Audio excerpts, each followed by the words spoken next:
आज हम लोग बात करने वाले हैं चीन से आने वाले प्रमुख यात्री जो भारत आए थे उनके बारे में हम लोग बात करेंगे कि कौन कौन चीन के वो यात्री थे जो भारत आए, क्यों आए और किसके शासनकाल में आए। इसको पूरा विस्तार से हम पढ़ेंगे। हम बस याद कर लेते हैं, ये नहीं जानते हैं कि क्यों आए थे, यहाँ आने के बाद यहाँ से क्या क्या लेकर गए और उनसे हम भारत को, वो उस समय आए थे तो भारत को क्या फायदा हुआ बाद में उनको आने से। तो ये सारे चीज़ों के बारे में पूरा डिटेल से हम बात करेंगे। इसको अंत तक देखते रहिएगा, अंत तक आपको पूरा याद हो जाएगा। चलिए सबसे पहले बात करते हैं कि भारत और चीन के। देखिए भारत और चीन बेहद निकट है, ये तो पता है कि भारत और चीन जो है पड़ोसी है, लेकिन इन जो पड़ोसी है लेकिन फिर भी इन लोगों का संपर्क नहीं था। भारत और चीन का संपर्क नहीं, क्यों? क्योंकि भारत और चीन के बीच सबसे बड़ा जो पहाड़ है, माउंटेन है, कौन है? हिमालय। हिमालय सबसे बड़ा पहाड़ पड़ता है, तो पहाड़ के कारण ये रास्ता बनता और दर्रे जो होते हैं वो दर्रों के माध्यम से लोग भारत आते थे। अब देखिए दर्रा क्या होता है? पहाड़ के बीच में धंसा हुआ रास्ता, यानी पहाड़ मान लीजिए, पहाड़ जो है उसके बीच में जो धंसा हुआ रास्ता, पानी के कारण वो रास्ता बन गया हो, किसी और के कारण बन गया हो, धंसा हुआ बीच में रास्ता होता है। मान लीजिए 2 पहाड़ हुआ, ये पहाड़ हुआ, पहाड़ के बीच में ऐसे रास्ता बन गया, ऐसे बीच में रास्ता, तो इसको क्या बोलते हैं? दर्रा बोलते हैं इसको। तो वही दर्रों के माध्यम से लोग आते थे। अब तो वही सबसे पहले भारत कौन यात्री आया था? चीन का कौन सा यात्री आया था? देखिए भारत और चीन का संपर्क पहले व्यापार से थोड़ा बहुत था। ये कनिष्क समय है, कनिष्क जब राजा था तो उस समय था थोड़ा बहुत व्यापार का संपर्क, लेकिन व्यापार का संपर्क वो बस व्यापार भी संपर्क था और ज़्यादा कुछ नहीं था। लेकिन जब बौद्ध धर्म की उत्पत्ति हुई, जब भारत में बौद्ध धर्म एक बड़ा रूप लेने लगा, तो बौद्ध धर्म के जो प्रचारक है वो कहाँ? विदेशों में, बाहरी देशों में जाने लगे, श्रीलंका में जाने लगे। श्रीलंका के पड़ोसी है। उसके बाद भारत के बहुत सारे जो धर्म प्रचारक थे, बौद्ध धर्म के प्रचारक को कहाँ गए? चीन गए। और चीन बहुत सारे प्रचारक गए और चीन में बहुत ज़्यादा मात्रा में बौद्ध धर्म के प्रचारक फैल गए और बहुत ज़्यादा मात्रा में चीन में लोग बौद्ध धर्म अपना लिए। तो उसके बाद ये लोग तो वापस आ गए, प्रचारक वापस आ गए, लेकिन वहाँ से यात्री आने लगे। तो सबसे पहला कौन यात्री आया था? जो चीन से था। देखिए उनको आने का, चीन से जो यात्री आते थे उनका आने के देखिए क्या क्या कारण था और उद्देश्य भी यही समझ लीजिए। कारण और उद्देश्य समझ लीजिए यही था।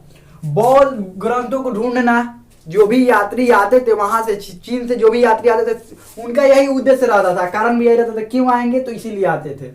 बौद्ध ग्रंथों को ढूंढना पहला था। दूसरा था बौद्ध स्थानों का दर्शन करना। जो बौद्ध स्थान थे, जो बौद्ध धर्म से संबंधित जैसे स्थान, जैसे बोध गया हो गया, श्रीवस्ती, कौशाम्बी, ये सारे जो बौद्ध धर्म से संबंधित स्थान थे, उन स्थानों को क्या करना? वो दर्शन करना। उसके बाद अवशेषों को ढूंढना, यानी कि बौद्ध धर्म के जो अवशेष है, मतलब कहाँ कहाँ जिन स्थानों पर, उन स्थानों पर घूमना, उन अवशेषों को क्या करना? ढूंढना। यही उनका क्या था? उद्देश्य था। अब देखिए सबसे पहला जो चीनी यात्री था, जो सबसे पहला चीनी यात्री था कौन था? फरिहान। फरिहान आया भारत। सबसे पहला जो यात्री था कौन था? फरिहान भारत आया। अब देखिए फरिहान भारत आया तो देखिए भारत आने वाला पहला चीनी यात्री, ये पहला चीनी यात्री था जो भारत आया था। यात्रा का जो समय है उसका कब से कब था?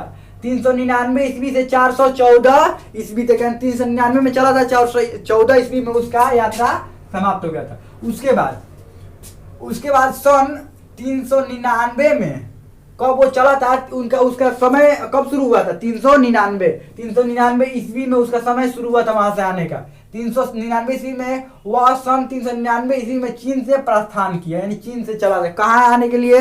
भारत आने के लिए। उनका उद्देश्य क्या है? देखिए जो भी यहाँ पर आएंगे चीन के यात्री, उनका बस उद्देश्य यही रहेगा, बौद्ध ग्रंथों को ढूंढना, बौद्ध स्थानों का दर्शन करना, अवशेषों को ढूंढना। और ये सब मिल जाएगा बौद्ध ग्रंथ ना, तो उसका अनुवाद किसमें करना? वो अपने भाषा में अनुवाद करते थे और यहाँ से बौद्ध ग्रंथ लेकर जाते थे। अब देखिए ये प्रस्थान किया, वहां से चला 399 ईस्वी में। अब देखिए पहाड़ी दर्रों को पार करते हुए 402 ईस्वी में कहाँ पहुंचा? भारत में। पहाड़ी दर्रे ही नहीं, रेगिस्तान, पहाड़ी दर्रे, ये सब बहुत सारे मुश्किलों का सामना करते हुए कहाँ पहुंचा? ये 402 ईस्वी में भारत है। समझिए 399 में ही चला था, ये 399 में चला था। आने में कितना?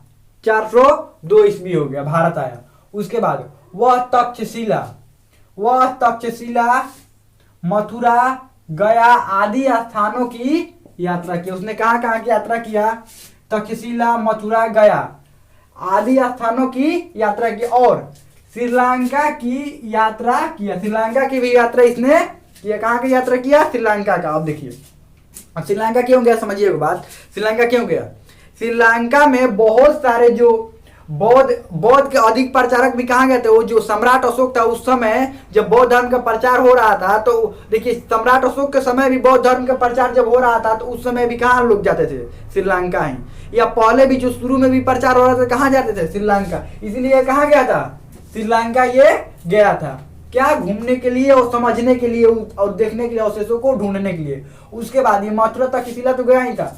उसके उद्देश्य बस एक ही रहेगा। देखिए इसका उद्देश्य देख लेते हैं, बौद्ध स्थानों का दर्शन करना, बौद्ध ग्रंथों को ढूंढना, यही इसका उद्देश्य रहेगा। जो भी चीनी यात्री आएंगे ना, समझिए चीनी यात्री को थोड़ा सा मैं समाप्त करना हो, समझिए उनका उद्देश्य क्या रहेगा, बौद्ध ग्रंथों को ढूंढना, बौद्ध स्थान जो है वहां पर घूमना और उनका अवशेषों को ढूंढना। जब ये सब मिल जाएंगे, घूम लेंगे, घूमने के बाद क्या करते थे, वो यहाँ से लेकर जाते थे ग्रंथ ले जाने के बाद वो अपने भाषा में क्या करते थे, अनुवाद करते थे। अब देखिए वो कब आया था, जो फरियान था कब आया था, चंद्रगुप्त द्वितीय के समय आया था। ये कब आया था, चंद्रगुप्त द्वितीय के समय। उसको विक्रमादित्य भी कहते हैं, चंद्रगुप्त द्वितीय क्या कहते हैं, विक्रमादित्य भी कहते हैं। अब देखिए चंद्रगुप्त द्वितीय ने ही कहा था भारत को सोने का चिड़िया कहा था, इसी ने, उसी के समय ये आया था। अब देखिए ये फरियान के बारे में तो देख लिए इतना। अब इसके बाद देखिए फरियान ने क्या किया था, वो बौद्ध ग्रंथों को ढूंढने श्रीलंका की यात्रा किया। यात्रा करने के बाद कुछ बौद्ध ग्रंथ इसको मिले, बहुत सारे अवशेष मिले, और अपने साथ किताब जब भी आते थे ना, लिखने वाला लेकर आते थे। यहाँ के जितने भी सामाजिक परिवेश थे, आर्थिक, जितने भी उस समय जो कुछ भी होता था ना, सबका वर्णन कर रहे थे और अपने देश लेकर गए। उसके बाद वहां जाने के बाद अपना जो पूरा जीवन था, उसके बाद ये जो बौद्ध ग्रंथ थे वो अपने भाषा में ट्रांसलेट करने यानी कि अनुवाद करने में सारा समय अपना व्यतीत करते थे। अब उसके बाद दूसरा नंबर में कौन आए, ह्वेनसांग आए। अब देखिए ह्वेनसांग क्या थे, यह एक दार्शनिक और अनुवादक। ये भी क्यों आएंगे, कारण एक ही है, उद्देश्य एक ही है, बौद्ध ग्रंथों को ढूंढना, बौद्ध स्थानों को दर्शन, अवशेषों को ढूंढना। ये बौद्ध के लिए ही आएंगे। क्यों, क्योंकि बौद्ध धर्म के प्रचार से ही भारत की पहचान उस समय बनी थी। बौद्ध धर्म का प्रचार हुआ था, इसीलिए भारत की क्या हुआ था, पहचान बना था। देखिए यह भारत 7वीं शताब्दी में आया। ये भारत कब आए थे, 7वीं शताब्दी में आए थे। अब देखिए ये 7वीं शताब्दी, ये कब आए थे, ये लगभग 5वीं शताब्दी के आसपास आए थे, 5वीं शताब्दी में आए थे। 399 यानी 4वीं शताब्दी, ये 414 यानी कि 5वीं शताब्दी। ये कब आए, 7वीं शताब्दी में आए थे। अब ये देखिए ये जिस समय वहां से चीन से चले थे ना, ये कौन से ह्वेनसांग, इनकी कहानी अजब है, कहानी सुनिए ध्यान से। ह्वेनसांग जब चले थे तो उस समय प्रतिबंध था, वहां के राजा ने प्रतिबंध लगाया था कि देखिए विदेशी यात्रा नहीं करना, भारत में ही नहीं। वो ये नहीं बोले थे कि भारत में यात्रा आपको नहीं करना, उनका था ना कि विदेशों में कहीं पर भी यात्रा हमारे देश के लोग नहीं करेंगे। लेकिन ये कहाँ मानने वाले थे, ह्वेनसांग मानने वाले थे। ये क्या किए, कैसे जुगाड़ करके इधर उधर से कैसे भी करके ये कहाँ एंट्री कर गए भारत में। और भारत में कुछ ऐसे रास्ते से एंट्री किए कि इतना समस्याएं इनको आए, दर्रा पार करना पड़ा, ये क्या कहते हैं। उसके बाद जो बहुत सारी कठिनाइयां इनको आई, ये रेगिस्तान पार करना पड़ा, बहुत सारी कठिनाइयां आई। फाइनली कहाँ पहुंचे, भारत में पहुंच गए। पहुंचने के बाद कई जगहों पर घूमे। अब ये कहाँ घूमेंगे, नॉर्मली जो रास्ता में आएगा तो घूमे करेंगे, लेकिन इनका उद्देश्य क्या रहेगा, बौद्ध जो स्थान है वहां पर जरूर घूमना, वो बौद्ध स्थान पर जरूर घूमेंगे। तो ये घूमते घूमते कहाँ पहुंचे, ये कन्नौज पहुंच गए। कन्नौज पहुंचे जो हर्षवर्धन की राजधानी थी। उस समय राजा कौन था, हर्षवर्धन। इनके समय राजा कौन था, चंद्रगुप्त द्वितीय था। ये फरियान के समय चंद्रगुप्त द्वितीय था, लेकिन ह्वेनसांग के समय हर्षवर्धन। देखिए ये ऐसे भी याद करो, हर्ष मतलब क्या होती है, खुशी। सॉन्ग कब हम सुनते हैं, खुशी के समय सॉन्ग सुनते हैं, जब खुश होते हैं तब ना सॉन्ग सुनते हैं। कोई भी गाना कब सुनते हैं, सैड भी सॉन्ग सुनते हैं, लेकिन जो खुशी, अधिकतर कौन से गाना सुनते हैं, खुशी वाला। तो हर्ष, ये सॉन्ग, ये हर्ष के समय ही सॉन्ग सुनते हैं। तो ह्वेनसांग कब आए थे, ये हर्षवर्धन के समय में ह्वेनसांग आए थे। और उसके बाद देखिए, अब देखिए ये क्या हुआ, ये कहाँ घूमे, कन्नौज पहुंचे, हर्षवर्धन की राजधानी में। हर्षवर्धन ने इनका अच्छा से स्वागत किया और बहुत सारे मदद भी किए। हर्षवर्धन जो थे मदद भी की, ये आए थे बौद्ध ग्रंथों को ढूंढने। तो बौद्ध ग्रंथ को ढूंढने आए थे, तो हर्षवर्धन ने भी इनका मदद किया कि हाँ ये भी बौद्ध ग्रंथ है।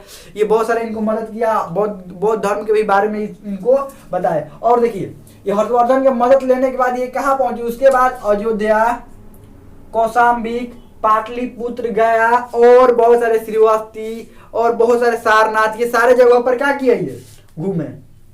बहुत सारे बौद्ध स्थानों की यात्रा किए। उसके बाद नालंदा पहुंचे, फाइनली कहाँ पहुंचे? नालंदा विश्वविद्यालय नालंदा पहुंचे। नालंदा भी एक प्रमुख स्थान था बौद्ध धर्म के लिए। नालंदा वहां पर कुछ समय जो वो रहे, कुछ समय क्या किए?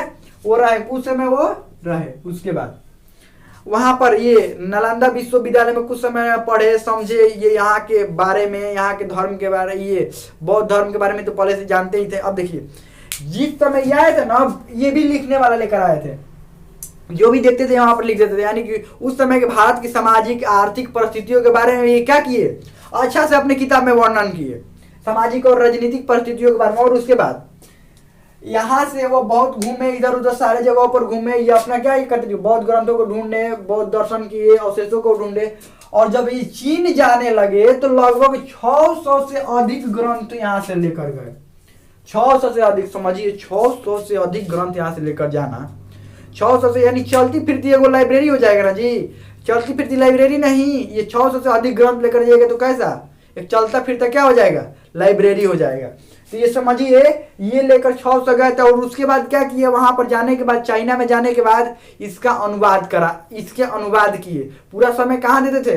ये चाइनीज भाषा में इसका अनुवाद करने के लिए, यानी अपने भाषा में उस समय के जो भाषा उनकी थी उसमें अनुवाद करने में पूरा अपना समय व्यतीत करते थे। अब उसके बाद ये भी वही किए, यहाँ से लेकर गए, ले जाने के बाद सारा समय कहाँ? अनुवाद करने में। ये तो पहले से अनुवादक थे, ये भी अनुवाद करने में आगे बढ़ते हैं। इत्सिंग आए थे। उसके बाद ये वेनसोंग के बाद कौन है? इत्सिंग। ये भी 7वीं शताब्दी में, दोनों 7वीं शताब्दी में ही आए थे। ये भी 7वीं, लेकिन ये 7वीं शताब्दी के शुरू में ही आ गए थे। ये 7वीं शताब्दी के एकदम अंत में, जस्ट एकदम अंत, जब 7वीं शताब्दी खत्म हो रहा था उस समय ये आए थे। इनका भी उद्देश्य क्या होगा? बौद्ध ग्रंथों को ढूंढना, बौद्ध स्थानों का दर्शन करना, अवशेषों को ढूंढना। जितने भी बौद्ध स्थान है वहां पर घूमेंगे, बौद्ध ग्रंथ को ढूंढेंगे, अवशेष को क्या करेंगे? ढूंढेंगे। तो कोई भी आपसे ये प्रश्न करता है कि जो चीनी यात्री आए थे कहाँ कहाँ घूमे थे, तो ये कोई भी आपको नाम रख देना है। अधिकतर तो उसमें ऐसे थे जो घूमे ही थे। जो भी आपको बौद्ध स्थान आपको नजर आते हैं वो बौद्ध स्थानों का नाम रख देना, कोई दिक्कत नहीं है। अब आगे बढ़ते हैं। कई बौद्ध ग्रंथों का अनुवाद भी यहीं पर ये किए। ये तो घर ले जाकर करते थे ना, ये यहीं पर अनुवाद कर दिए। उसके बाद यह 10 वर्षों तक नालंदा विश्वविद्यालय में, जो नालंदा था, नालंदा विश्वविद्यालय में रहे थे। नालंदा का मतलब यहाँ पर समझिए नालंदा विश्वविद्यालय में क्या किए थे? 10 वर्षों तक रहे थे। क्योंकि आपको पता है शिक्षा का उस समय सबसे बड़ा केंद्र था नालंदा विश्वविद्यालय। वहां पर बहुत सारे पुस्तकें थी, इतने ग्रंथ थे, सारे चीज वहां पर रखा हुआ था। तो वहां पर 10 वर्षों तक रखे, यानी भारत का मतलब लगभग ठीक ठाक वहां पर भारत के बारे में जानकारी हो जाती थी। यानी कि भारत के जो उस समय के ग्रंथ, धार्मिक ग्रंथ, सब चीज वहां पर मौजूद थे। तो वहां पर ये कितने वर्षों तक रहे? 10 वर्षों तक।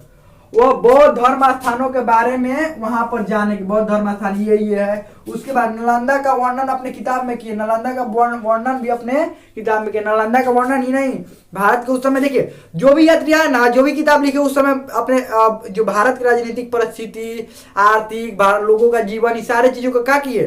बारे में वर्णन करते थे। तो यही थे चीन के प्रमुख यात्री, यही 3 प्रमुख थे, फरियान, वेनसंग, इत्सिंग। फरियान आए थे कब? चंद्रगुप्त द्वितीय के समय। उस समय वेनसंग कब आए थे? हर्षवर्धन के समय। ये इत्सिंग अंतिम में 7वीं शताब्दी में आए। हमें लगता है कि आप लोगों को समझ में आ गया होगा अच्छा।